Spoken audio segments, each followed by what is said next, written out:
चरणामृत का रोज सेवन और रज रानी को पास में रखना और नाम जप करना, बस हो गया।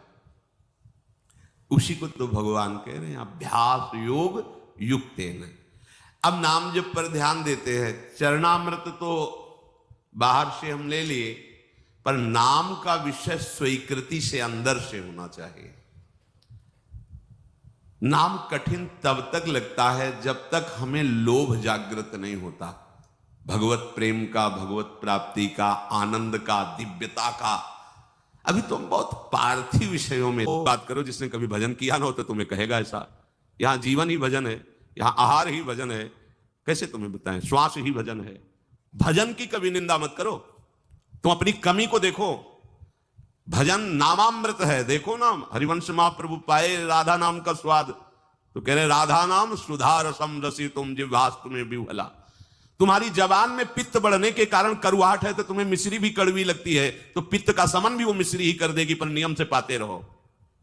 20 साल नाम जब, कैसी बात कर दी, 20 साल आग लग जाएगी। डबल चला के देखो, राधा बाबा चलाए, उनके जीवन में देखा है। कोई भी महापुरुष इस मन को ऐसे नहीं बंदी बना लिया जाता, हर उसके भागने के हथकंडे पर हर हथकंडा सिखा।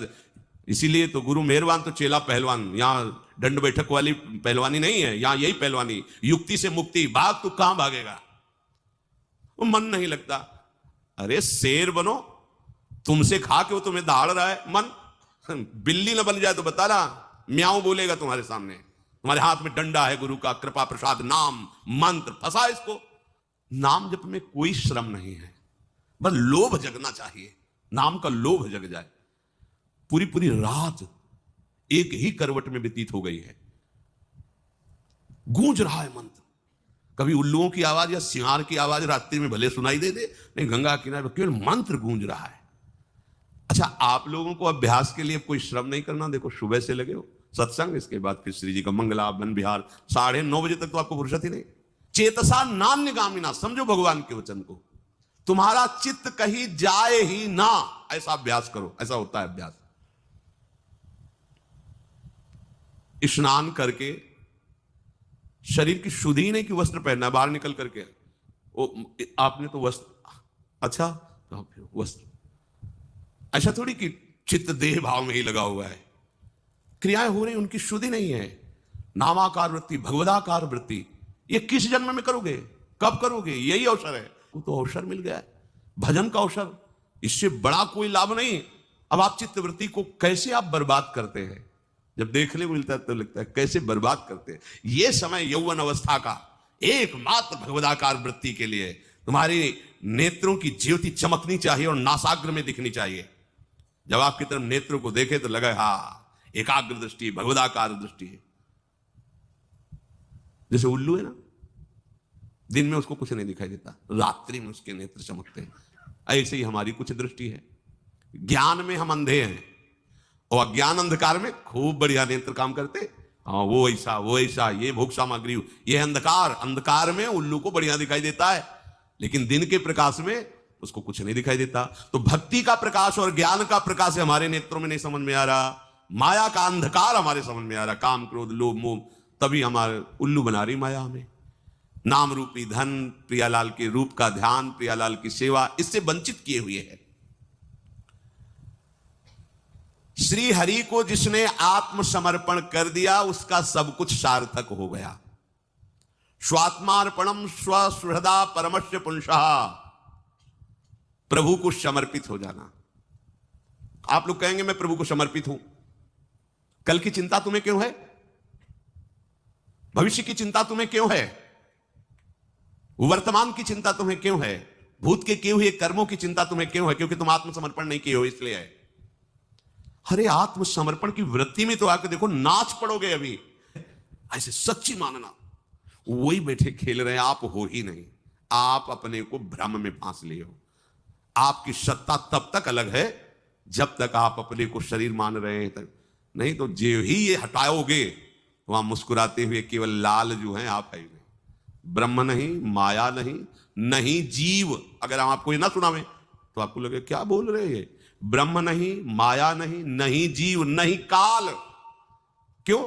क्योंकि जो हम अपनी सुधि बनाए हुए थे ना, शरीर और आगे सब, अब गई तो बचा कौन? एक रहो नंदलाल। अब ये पूर्णता है, ये स्वात्मार्पणम स्वहृदा परमस्य पुंसः।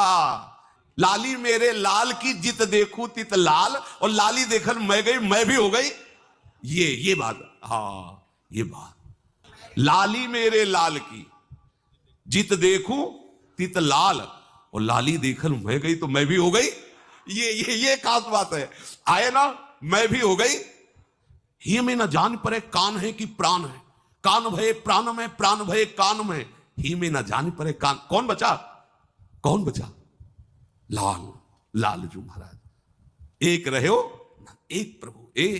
तुम्हें कुछ प्राप्त नहीं करना, तुम भगवत स्वरूप हो, बस ये राग छोड़ लो। अब ये हमारी बात, तुम्हें कुछ प्राप्त नहीं करना, ले बयास भरोसे कुंवरी को, जा कहां रहे हो तुम पीछे पीछे, किनके डोल रहे हो? भोगों के, विषयों के। अरे धिक्कार, बात समझ। अगर शुद्ध भोगों के लिए तू जा रहा है तो तू किनका दास है, गुलाम किनका है? कोई यहां दास नहीं है, यहां केवल स्वामी का ही स्वामित्व है। और हमारे स्वामी किसी को दास बना के नहीं रखते। हमारे स्वामी का स्वभाव है, अगर तुम दासत्व में हो, रथ हाँक रहे हो, बैठे स्वामी बने, पैर दबा रहे हो, लंगोटी धो रहे हैं, ये स्वामी है। दासत्व का भाव रखोगे तो स्वामी तुम्हें स्वामी बना देगा, बचोगे ही नहीं, तुम्हारा अस्तित्व ही नहीं रहेगा, अपने में समेट लेगा, मिला लेगा और मैं बना देगा। मैं शुद्ध ब्रह्म, शुद्ध श्री कृष्ण। आत्मसमर्पण नहीं कर पा रहे हो, आत्मसमर्पण। इधर जाना नहीं तो उधर ही खड़े रहेंगे, हम इधर आएंगे ही नहीं। ये स्वभाव उल्टा, आसुरी भाव। जिन्होंने प्रभु के अनन्य प्रेमी अकिंचन भक्तों की चरण कमलों की धूल से अपने को नहला दिया है। एकांतिनाम भगवतस् तदकंचना नाम पदारविंद रजसा लुप्त देहिनाम स्यात्। बड़ी भारी बात। एकांतिनाम, जो भगवान के चिंतन में निरंतर डूबे हुए हैं, उन महात्माओं की चरण धूल में जिसने अपने को स्नान करा लिया, वही आत्मसमर्पण कर पाता है। अब आप धूल ही ढूंढोगे कि भैया स्नान करना है धूल से। धूल का तात्पर्य है आपको अत्यंत दैन्य होकर उनकी आज्ञा में रहना है। देखो हम जो बात कह रहे हैं उसको अंतर से समझो। धूल का तात्पर्य लौट जाना नहीं कि अभी लौट गए तो तुम्हारा आत्मसमर्पण हो जाएगा। धूल का तात्पर्य कि चरण धूल मतलब चरणों के एकदम नीचे है वो। चरण धूल चरण पड़ने पर नीचे ही तो रहती है ना। अर्थात तुम इतने दैन्य हो जाओ कि उनके चरण तलवे हो, तुम्हारी कोई भी इच्छा, कोई भी बात, कुछ नहीं, उनकी बात है, उनकी आज्ञा है, उनकी इच्छा है। इससे हो क्या हो जाएगा? हरिक से आत्मसमर्पण, प्रियादि से आत्मसमर्पण। मैंने जो विज्ञान से तुम्हें विशुद्ध भागवत धर्म सुनाया, अगर इसको सुन लिया जाए, स्वीकार कर लिया जाए, तो इसी जन्म में भगवत साक्षात्कार हो जाए। अभ्यास से स्वीकार करो, चित्तवृत्ति को नाम में लगाओ। देखो प्रारंभ में हमने देखा है, इसलिए आपको बता रहे हैं, प्रारंभ में नाम यहां से नहीं चलता है। प्रारंभ में यहां से विषय चिंतन चलता है और नाम को चलाना पड़ता है जिह्वा से। अब चूंकि अपने लोगों को महापुरुषों का संग प्रारंभ से ही मिला, ऐसे भजनानंदी, तो ऐसे संस्कार डाल दिए कि जीवन का लक्ष्य ही एक बन गया कि केवल भजन ही करना है। जो पहले, सबसे पहले गुरुदेव भगवान संन्यास में मिले, पूज्य स्वामी श्री गणेश आश्रम जी महाराज, तो वो बड़ा दुलार करके ही कहते कि बच्चा अगर साधु बनने के लिए आए तो एक ही बात केवल है, हर समय भजन चलना चाहिए। और आप भी वो लंबी वाली गौमुखी लेकर के हर समय एक बार केवल फलाहार पाते थे। संतों का बड़ा नियम होता है, और फलाहार में वहां सेव संतरा अंगूर मिलते नहीं थे देहात के, तो वहां कोई आलू उबाल, और उनका नियम था जैसे मिट्टी का पात्र या नारियल का पात्र ऐसे किया, और आपने पूछा स्वामी जी डाल दें, पात्र उल्टा कर दिया, नहीं। अगर पात्र से रखा है आप डालते चले जाए, जितना डाल दें, 2 किलो 4 किलो जो भी डाल दें, पालेंगे। एक डाला आलू डाली, गुड़ डाल, स्वामी जी और डाल दें, बस हटा लेंगे, पूछेंगे नहीं, कभी कहेंगे नहीं कि भिक्षा पाल। बिल्कुल हर समय शांत। कोई ले आया कि स्वामी जी भिक्षा, पात्र रख दिया, तो स्वामी जी डाले, पात्र पलट गया। एक बार 24 घंटे मिले, हर समय भजन प्राण, उनके चरणों में ही लौटने को मिलता, उन्हें वहीं रहने को। बस उठ बच्चा, रात के 2 बजे, उन्हीं की कृपा से संस्कार बने। भले बीमार रहे, भले कैसी परिस्थिति, 2 बजे खत्म, नींद का कोई आवेश नहीं, प्रमाद की कोई गुंजाइश नहीं, पूरा जीवन हो गया उन्हीं की कृपा से। 2 बजे उठ बच्चा, ले माला, बैठ जा, नाम जप कर। नाम, और बच्चा जब तक आराध्य देव की झलक ना मिले तब तक नाम जप सार्थक नहीं माना जाता। नाम जप करते करते आराध्य देव झलकने लगे, तो तब माना जाता है नाम जब सार्थक हुआ। पूज्य श्री सदगुरुदेव भगवान यहाँ